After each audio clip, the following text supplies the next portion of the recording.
Welcome to ETRAGE's Introduction to Windchill WTPart webinar. You picked a good one. As you will see, this is a powerful feature of Windchill that often goes underutilized and can be beneficial to all size companies. We look forward to your questions as we go through today's session. Everyone is muted, so we ask that you use the Q&A icon for your questions, and we will answer them towards the end. A recording will be available on our YouTube channel, and everyone registered will receive a link after today. I'm Sinead, and joining me today is Ephraim. Each of us brings over a decade of experience in the PTC and PLM space. Our shared focus as an organization is on understanding our clients' business challenges and delivering effective solutions. At ETRAGE, our focus is on driving continuous PLM adoption by addressing the needs of your systems, your management, and your end users. You'll see that today's agenda is all about helping you get more out of the Windchill PLM by implementing or turning on WTParts to better control your product data. And with that, Ephraim will be walking us through that demonstration. But first, let's talk about ETRAGE. We are a global company with over 20 years of experience helping PLM adoption extend beyond engineering and across an entire enterprise. We understand that adoption isn't just a one-time event, but truly a strategic, ongoing process focused on continuous improvement, and it evolves over time. As a PTC technology partner for over 20 years, ETRAGE has developed innovative software and service solutions, helping companies move towards a complete digital footprint and away from manual processes and siloed databases.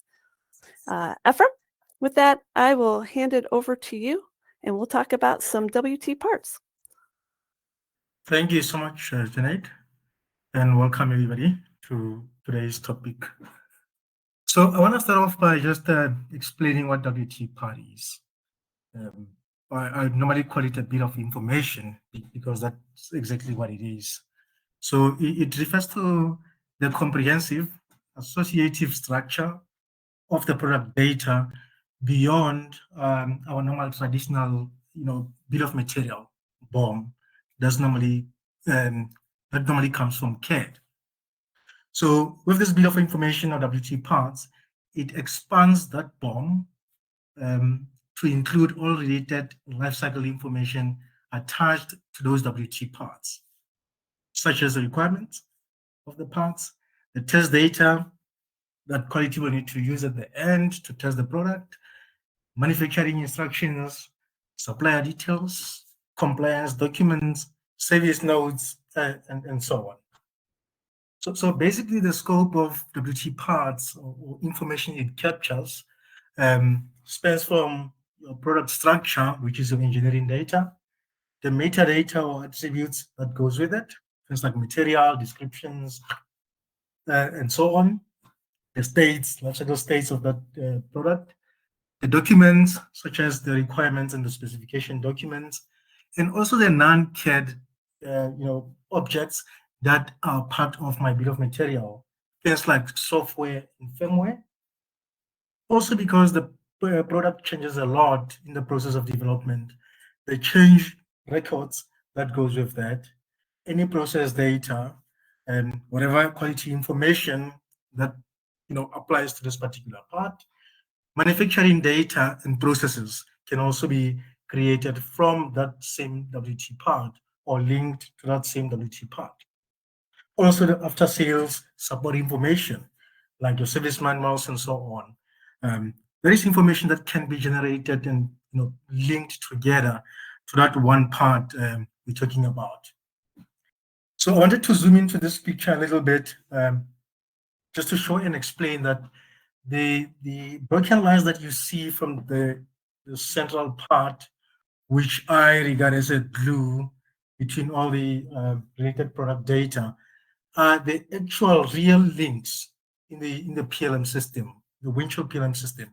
These are the real links that are connected together to this one particular product. And you'll see this also has a structure to it. So if this is an assembly, and then this is an assembly to that subcomponent, any document data or product data that relates to that parent can also be linked directly to this parent over here. Same with the subcomponents of this subassembly. All the related product data can also link directly to those small parts or the child parts in there. So the whole idea of WTParts is a way of moving to your traditional drawing-centric approach, where everything is kept in just one PDF drawing, to a more enterprise-wide approach, which is the part-centric. So I'm sure everyone recognizes the drawing picture on the left hand side. You'll see that it contains a lot of notes in it, BOM information. So it involves a lot about the product, even without including the actual view with dimensions on it. We would create a sheet that contains all this information about this. So this drawing for every engineering company, this is the ground rules for that company. This is the intellectual property of that company that we all value. So most companies will use or relegate the PLM tool to just a system that tracks, lifecycle states, timestamps, like date when something was created and released, metadata information about this. It also use it just as a drawing storage vault. So we use the same drawing that we're looking at now when we need to find out what material a certain product use, what node, what parts, what manufacturing processes we need to be able to manufacture or assemble a specific product. So this sort of setup has its advantages and also the disadvantages of the setup. The advantage of this is it's easy to set up, and it works best for a company that's traditionally 2D based, and they prefer to carry on working that way. And it's a very small team of like 2 to 3 CAD users that are sitting in the same room. Or it could be used in a setup where this is just a small project where maybe I just need to modify 2 or 3 things on this particular part and release it. And in that way, we regard this small or just this simple 2D drawing as something that includes everything about this product, source of truth for this product. Its limitations, however, are that it doesn't enable or allow the enterprise-wide collaboration. So manufacturing team, services team, do need this information from the drawing to be able to create the manufacturing data, the service data as well.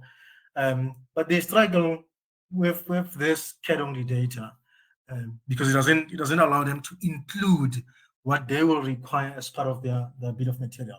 So for manufacturing, for instance, they might need to add as part of the bill of materials consumables that they will be using. If they will be using paint, they will need to include paint on the bill of materials and something like that. But a drawing like this doesn't allow them to capture all that information. Same with service. At the end of the day, they'll need to create a parts list from this and also create some illustrations that sort of explain in graphical format how to put something together or how to service something. So without them having access to that physical 3D file, they can't really do that. What I've seen a lot in the companies that follow this sort of procedure is the service team, once the product is being built, and maybe quality check has been done on it. They will then go to the product with a camera and take the physical pictures of the files.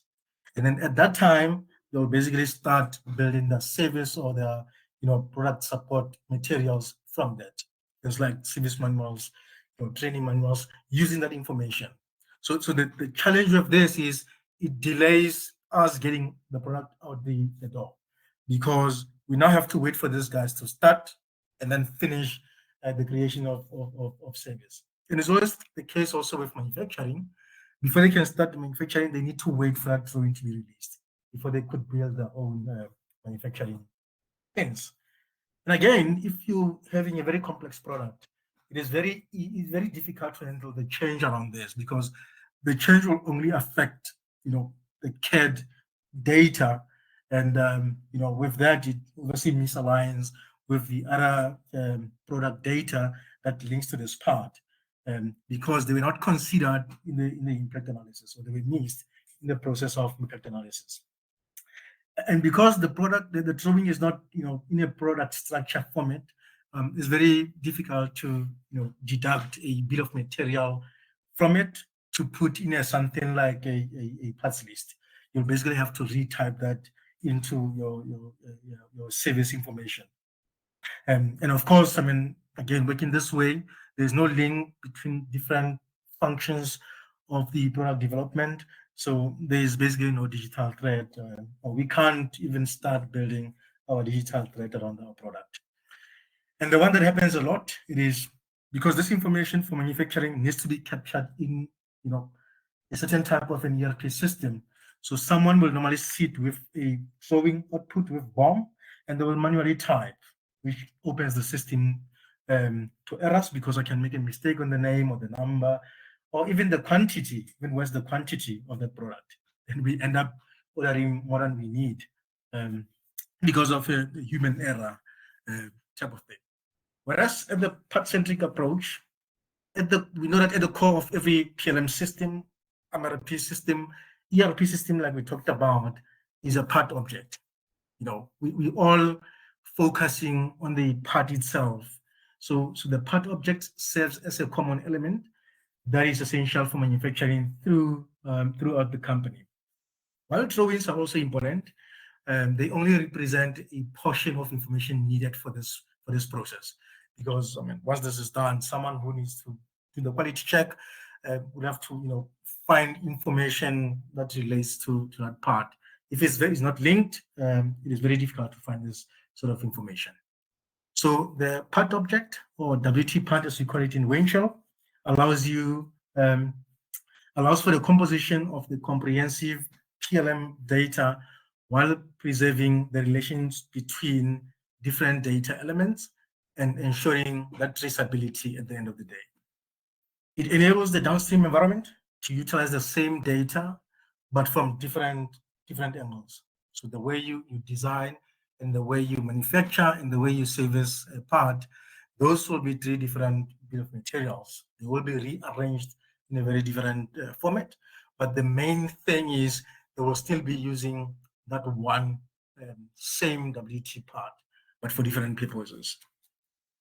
So if there's a change made on the engineering side upstream, that change sort of flex the downstream bill of materials, ensuring that all stakeholders remains aligned throughout the whole development process. So the benefits with this is, like I said, it makes it that one source of truth. Everyone is working with this one part, although they're using it for different purposes, but it's the one same latest part that they're working with. And again, if you're working with complex products that has a lot of variants, Windchill allows you to use one of the variant management tool or function in it to create different variations or variation modules, and allows you to sort of build the output product based on what the customer wants. So you can pick and choose between different things that they require for the product, and build that final product while maintaining it in this one single bill of material or bill of information. And again, as I've said, if something changes upstream, that triggers down to downstream. And the other thing is, if your system is integrated with ERP, which you would need WTPart to be able to do that, that information with the release of this information through ECN or whatever process you use to release data, that information can be automatically pushed into the ERP system. So an assembly with 80 list in its BOM can probably take 3 minutes to push that information into ERP and update it. And you're looking at the correct information because it's coming directly from ERP. So yeah, that will take about 3 minutes to push that. Obviously, if you're doing that the manual way from the drawing, it's definitely not going to take you 3 minutes for that type of document. And again, for the downstream people like manufacturing and services, they can use that 3D CAD without making any change to the actual engineering CAD model. They can use the 3D CAD to create their manufacturing data as well as their service information. So if they need to create an illustration, they can create it from that 3D, and then if it changes, they just update the document. And the nice thing with this is, as soon as the product is done, as long as we've done manufacturing the process, we're in the process of maybe releasing the service documents that goes with that product, or we've already done the release of that, our product is at the door. So we've shortened, the time to market, basically. And of course, the challenge for this is we now have to, change how we work. There will be a mind shift in the sense that we're going to have now to start working differently. Forget a bit about being, too much drawing centric, but we now have to transition to part centric. But that is something that's covered by, process of change management or training. Getting a good training, we'll be able to fix that. And again, we might have to change what we capture on the drawing, and actually how we then transition to capture it in a different file that is linked directly to a document here. Example here could be, maybe we have a material specification that is used in about 10 drawings. If you were to make change to that material specifications, maybe we want to bring down the cost of material, we make material specifications. That would mean, in a drawing centric, it would mean I have to go through all the 10 drawings and update my material specifications on those drawings. But if we were handling it this way, right, in a certain document, material spec document, we will only update it in that one material specification document, and then those changes are obviously available and linked to all those 10 parts as opposed to a drawing. So you only need to change it once, and it can be used across all the drawings or linked to all the parts with those drawings. All right, so at this stage, I'll go through the demonstration of the WTPart. So I'm going to start off by just showing you what is the WTPart for the benefit of those who haven't seen or played with it. This is a WTPart icon. The one that we're looking at, because this is a final product we are selling, we have marked it as an end item. So it's just a parameter on here that shows that this is an end item. It will then have that gray diamond shape next to it. But for the normal parts, it will show this gear sign. And if you hover on it, it will tell you that that is a part. And I can also see there I have another end part on there. So if I go back to the details page, it's similar to CAD also. It has attributes or metadata on there, things like lifecycle states, where the file is located, the timestamps, who's modified it. And I can also create custom attributes for this as well. And again, things like mass, material, description, weight, this information can actually be pulled directly from your CAD files.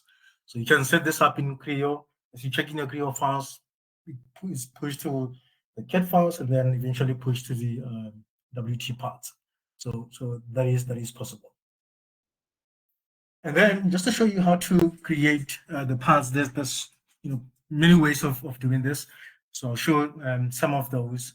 The first one being, you can simply create a part from this new part creation icon. And then you specify the type that you need to create.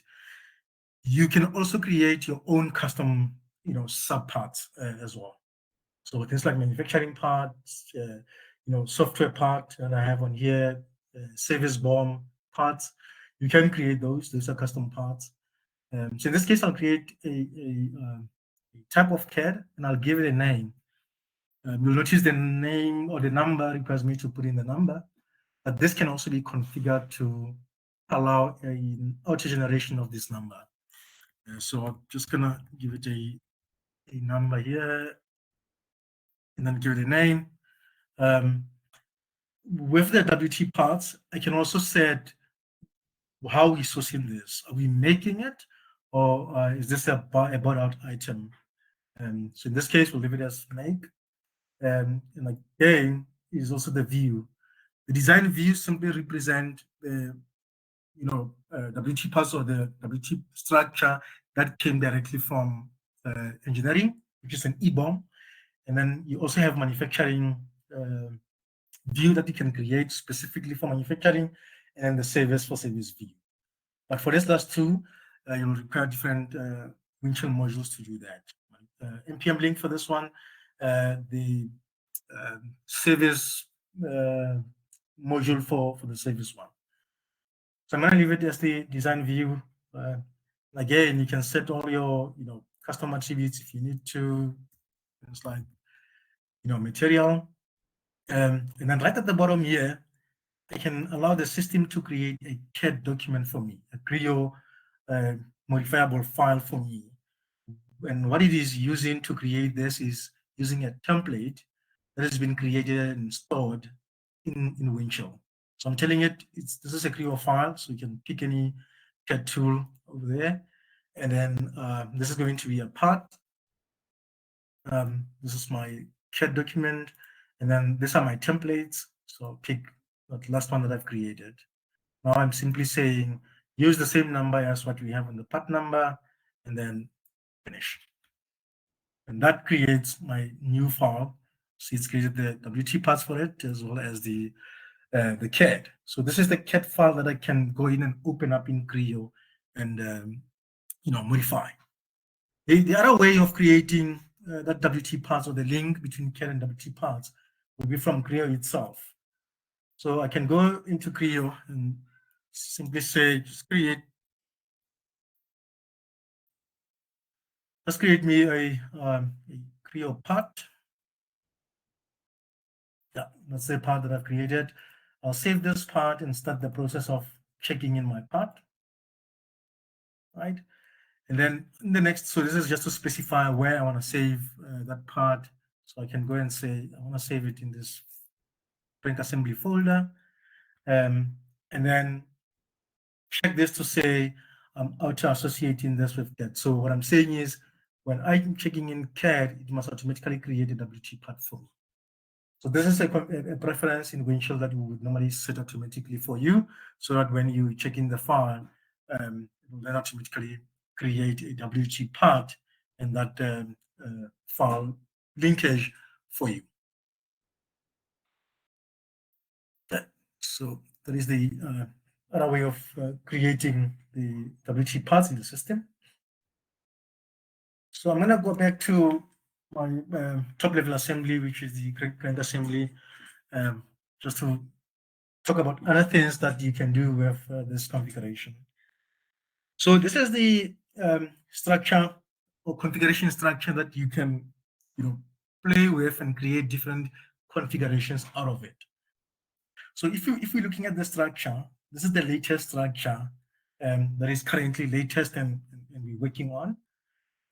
You will notice that all the components are released except this one, which then means we can't really use this configuration to build another crankshaft assembly because there's something that's not released on this structure.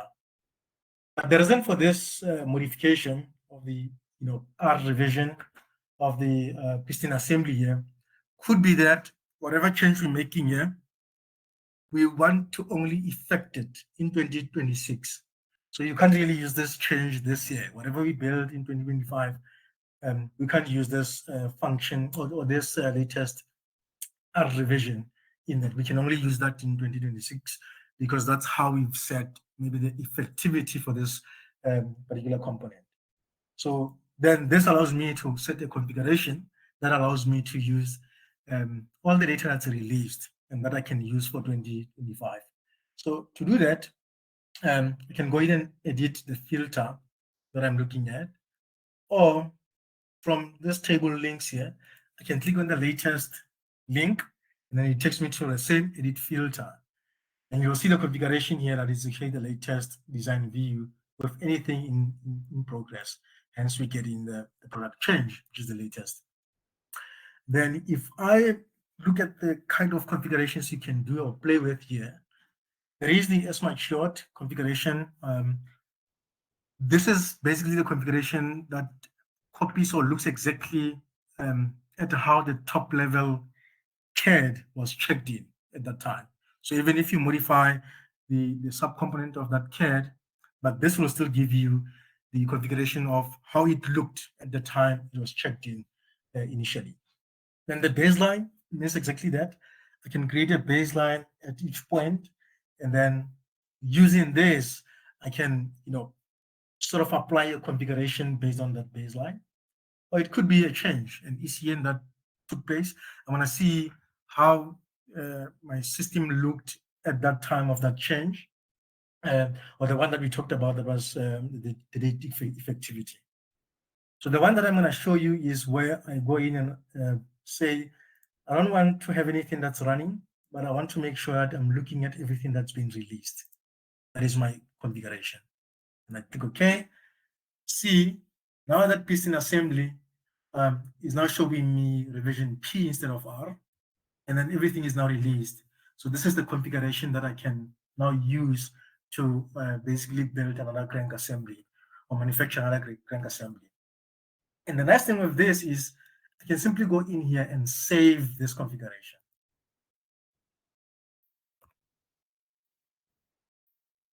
Save this configuration, and I can also share it with other team members that might need to use this. Again, we're going to go back to the latest configuration that shows us the latest piston assembly.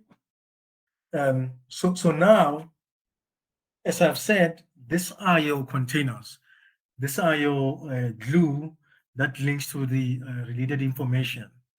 So from this table here, I can simply go in and say, show me every document that is linked to this structure, every CAD, every replacement parts, we'll talk about this, and also every supplier part that we might have on this list. And then apply that filter, then it now shows me all the documents that have been assigned or linked to my crank assembly. So specifications, the requirements document, service document here, the owner's manual. And I also have a link to my CAD, my actual assembly, 3D assembly, as well as my 2D drawing for that assembly. And this applies to all the objects as well. So for that crankshaft, I have all that information. Same with my piston assembly. There's a material spec. I've linked to that. There is also the other parts that I've linked to that. I'll talk about that part in a bit now. So what I wanted to show you is how you go about linking this information. So if you go to the related tab of any WTPart, you can specify the documents or the reference documents that needs to be linked to this file. So if there's, for instance, a performance spec that we need to add to this crank assembly, I can go in and find that performance specification. So maybe this one here for load and stress specification. Edit to this. It now is now added to my list. That's how you'd go about adding a linked document or related document to this. So I use the plus sign to add what is already created and stored in my system.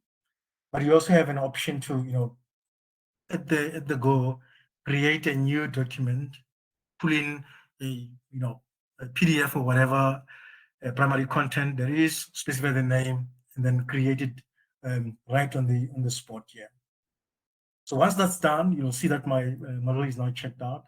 I can then go in and check this file back into my system.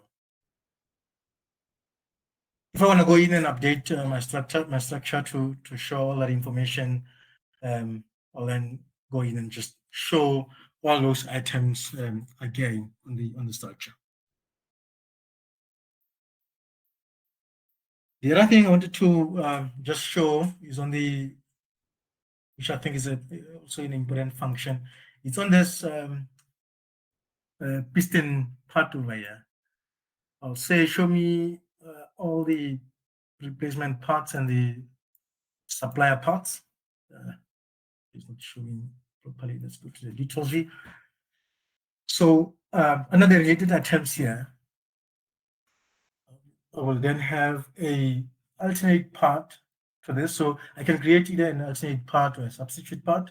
So alternate part simply means this can be used interchangeably. So where I'm using the piston, I can use this piston 1, 2, 3 and vice versa. And I can also set that direction, whether I allow it or not, where if we out of stock on piston, we can use piston 1, 2, 3, where we need to use the piston. Where substitute is just for a specific part, normally used a lot when we doing deviations, and you obviously want to capture that deviation as well. So yeah, so in that case, you can add this, and someone would know on the shop floor that okay, we don't have this particular piston number, but we do have 1, 2, 3 in stock. So in this case, you can go in and use that. And the other function that is also based on, I might have modified this. So let's see. Am I looking at the right part?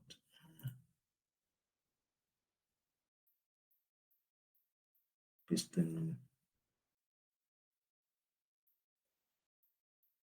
Okay, I might have modified this slightly. So, but what I wanted to mention is on here, I can also go in and add, manufacturing parts as well. So I can go and add certain existing manufacturing parts if I have any in the system that is approved to be used. Find that manufacturing part, which is this one here for the piston. And we can decide how we want to mark this component as. So do you want to mark it as an approved component that we can source out from this particular supplier? Or is this just a preferred supplier, or it's something we shouldn't use? So if we mark it as approved, you'll see on here, it shows as the approved supplier. So if someone is looking to purchase, to go source out this part, they can easily, go into this part, go into the approved manufacturing list or approved vendor list, and then they can see, okay, this is the vendor that we need to source this from. And this vendor information, it's captured somewhere in the Windchill system as well. So let's just go to the details of it. Yeah. So it is captured in the system here with its own information. So I can have the personal address, the contact details, contact person, and we can also list all the supplied parts that we get from them. And at any stage, if we are unhappy with their service, sorry, go back.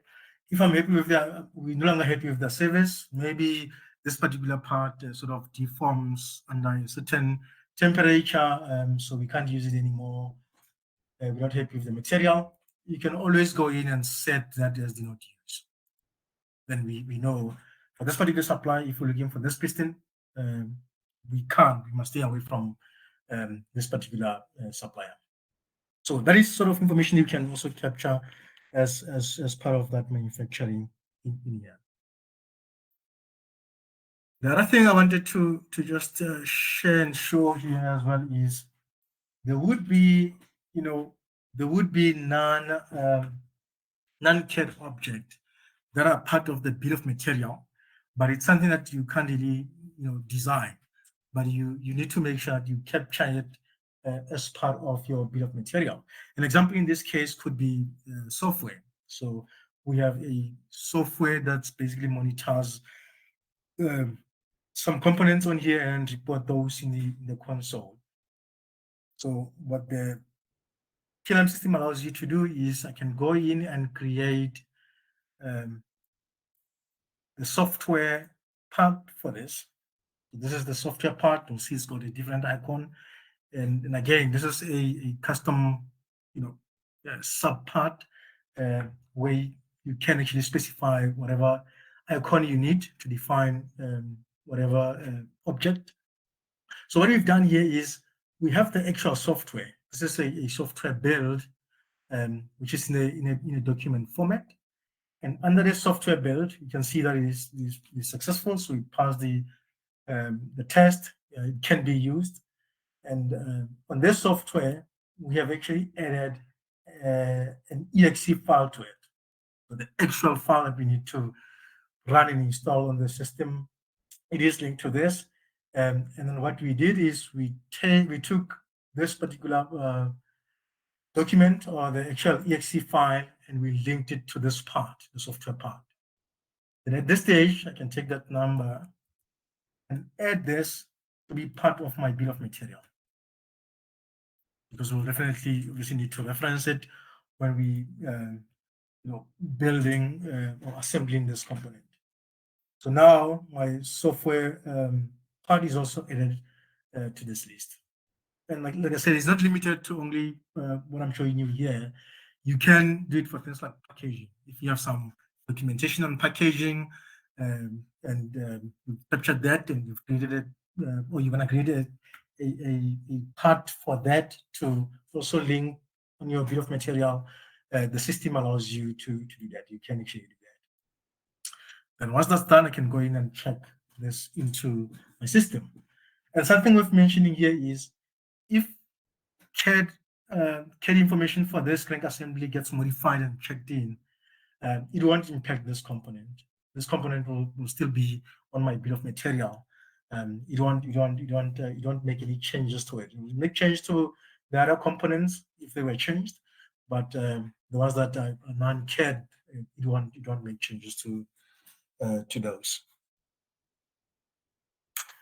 The other powerful thing with part-centric approach is if I need to make changes to this crank assembly, I can easily see what will be impacted in that process. So for instance, if I go and revise this, right, I can go in and check what are the CAD, what are the documents that will be impacted by me changing this particular assembly. So I can see on here, these are the documents that are going to be to need to change as well, or might be impacted by this change. And based on this information, I can decide if this one change or that one change, and we can go in and remove them from the list. So it allows you to see where something is used, and you can then go in and look at the impact analysis of the actual change. And based on that information, you'll decide what then needs to happen. Same as you said, state to release them. You can collect all that related information.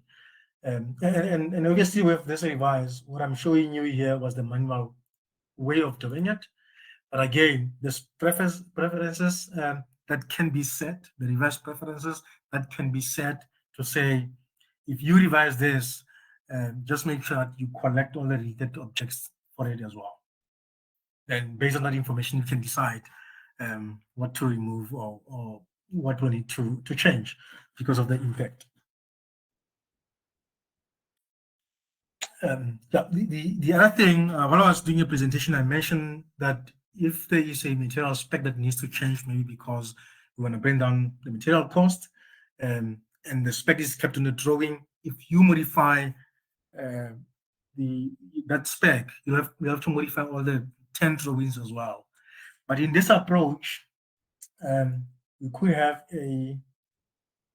I'm just going to show the documents here. We could have this spec here that needs to change, the material spec that's linked to this part that can be referenced when we are using the drawing. So with this is, I can go in and look at this. If I need to change this, I can go look at this document and go to the related documents to simply check what will be impacted if I were to modify this. So in this case, I can see that the base casting on a specific part in a different project is actually using the same spec. So based on this information, I can decide if the change in the spec will impact both these components or it won't impact base. Then I can decide if I create a new spec and edit directly to Piston. If it is going to work with them performance-wise, with the performance specs defined, it will work with both. I can go in and modify this. But if the modification on that material will impact spec and might cause defects, I'll have to create a new spec and assign it to my piston on here. The other thing is the notes. Traditionally we keep notes in the drawings. Even today we still keep notes in the drawings. But Windchill, provides for that to be kept in Windchill as well. So in Windchill, I can go in and create a node and assign the node to a part. And if I'm looking at this part and I want to see what sort of node I need to be, I need to look at, I can basically go to nodes and see what sort of nodes are used in there. And again, if this is like a generic node that I can use on the other parts, I can simply go to those parts and apply these nodes to it. The nice thing with that is if I go to that node and I need to change the node, again, I can go in and see which components or parts are using that node. And I can then decide on the impact analysis whether I need to modify it just for this part, or if I do modify it, it will still work for the rest of the parts. And to create that node, I need to see we have this time here. But to create this node, it's simply by just creating new, new node. You give it a name, generic or general node, and you can put in the description of a node in there. So I'll grab some descriptions of this node. And if you are using translations and stuff like that, you can configure that for the nodes. So I can put a different translation here, maybe Chinese translation, and another translation in the language that I'm translating to, and then the actual translation of that file in the translation here. And then check this in. And that's now created. And from here, I can go assign this node to a part. And again, to do that, it's as simple as just selecting my part and then adding that existing node. It's my general node, edit, and then I check it back into the system. That allows you to also create the nodes outside of the drawing node or the drawing itself. The last or second last thing I would like to show or just talk about is in some instances, the customer would say, okay, we've been using just CAD. If we were to introduce WTParts or parts or product structure, what is going to happen to that product structure's revision? Will it start at the beginning, or can we set it in a way that it copies from the existing revision for that file? The answer is yes, you can actually do that. So if I were to show you how to do that quickly by create an association for this and say, create a new WTPart for this, you'll see it's actually pulling the same revision for it. So there is a preference that drives this to make sure that you can keep the same revision for it. If I go to related objects here, that is my newly created WTPart with the same revision.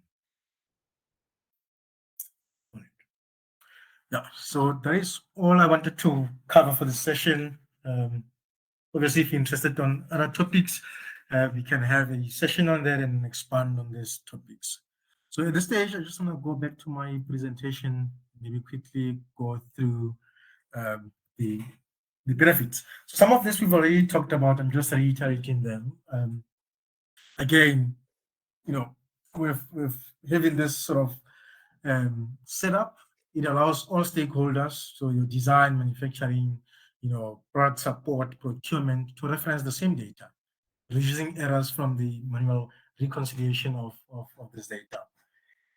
And obviously improving, collaboration as well. So allowing teams from different locations, different departments to use the same data, and they can use it for their own, purpose. But we know we're always working with that same sort of information. And as I said in the example that I made with the material spec on the drawing versus on the part, that can delay the time. And also, if the service doesn't have access to the CAD data until it's manufactured, that will delay us getting the product out the door.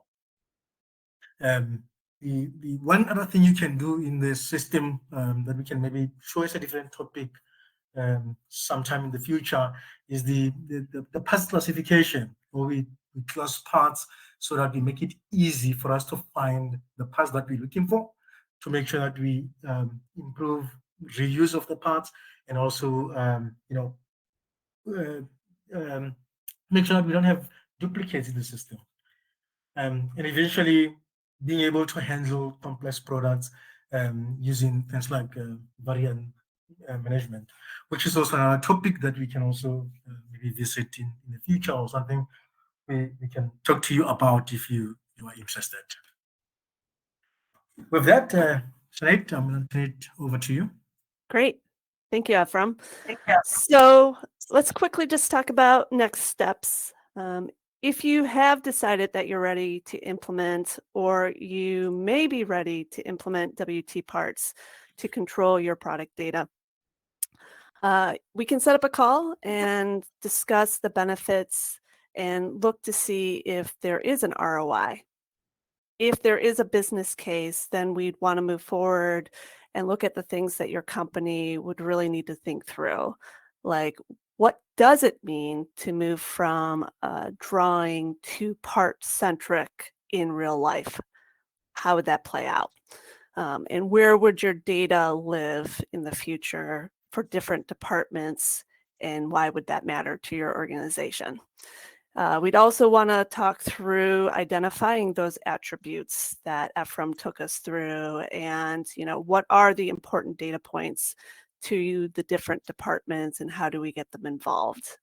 So yeah, we are here. We're ready to help. Just let us know. And with that, let's turn it over to you guys. What questions do you have? There is that Q&A question mark.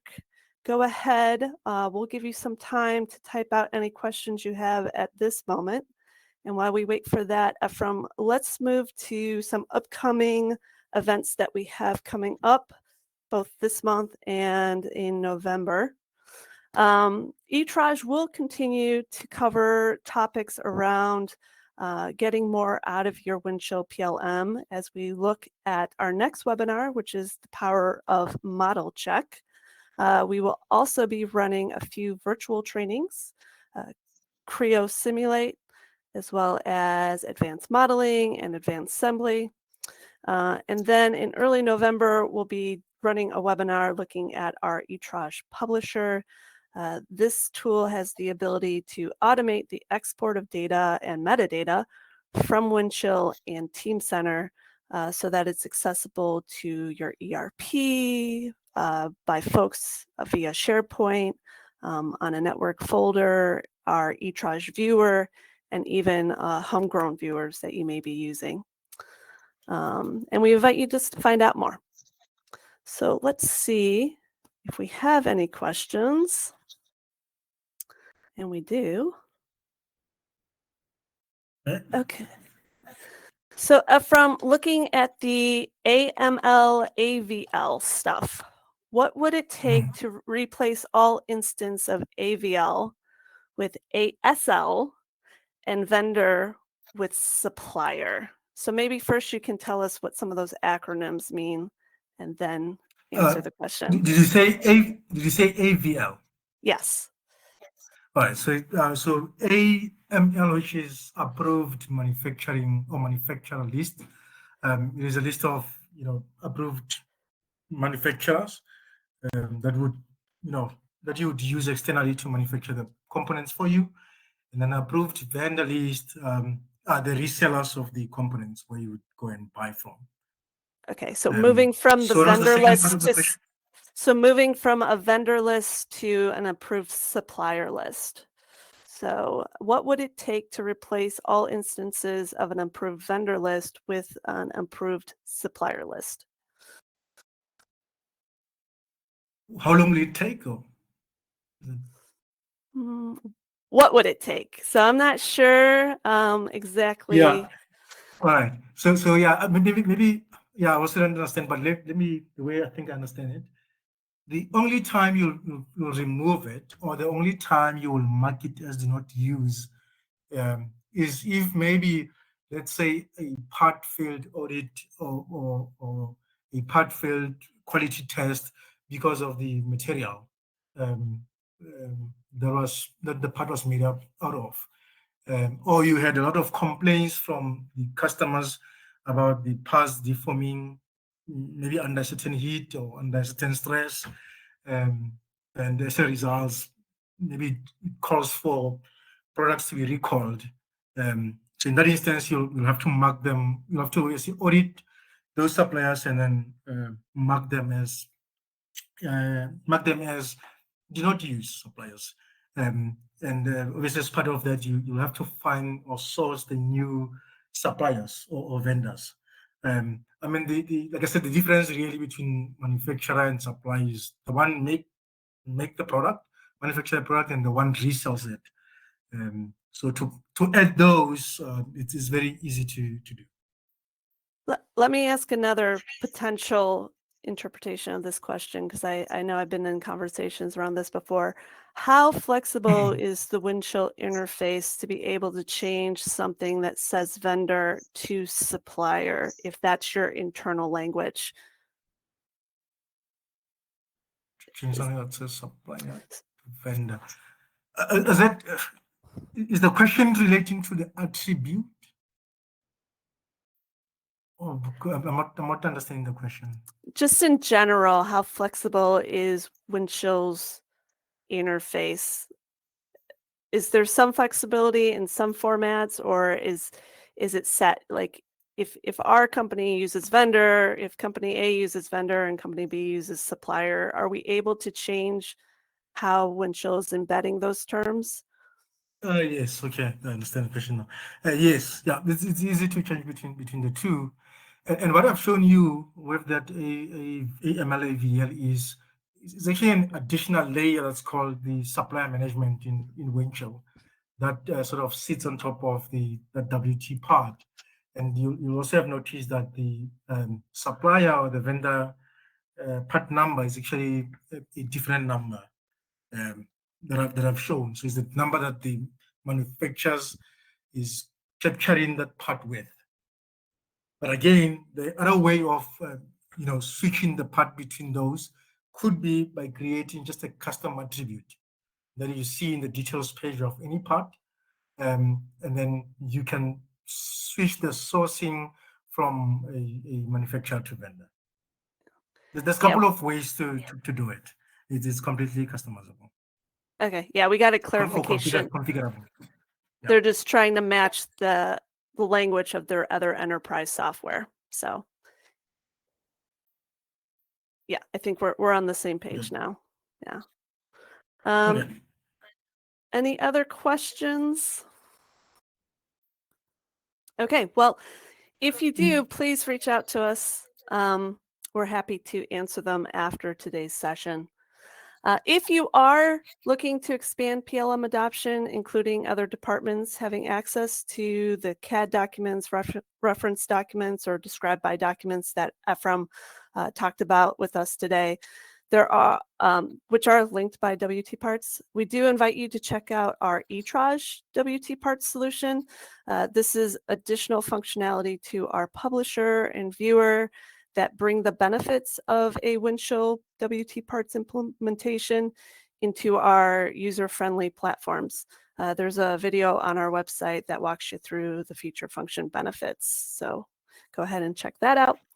Additionally, you can learn more about ETRAGE software and services from past webinars, or you can reach out. We're happy to start a conversation and look at how we may be able to help you guys with the challenges that you're struggling with today. And with that, Ephraim, I want to share our contact information. So yeah, thank you so much for attending. Reach out to us if you have questions.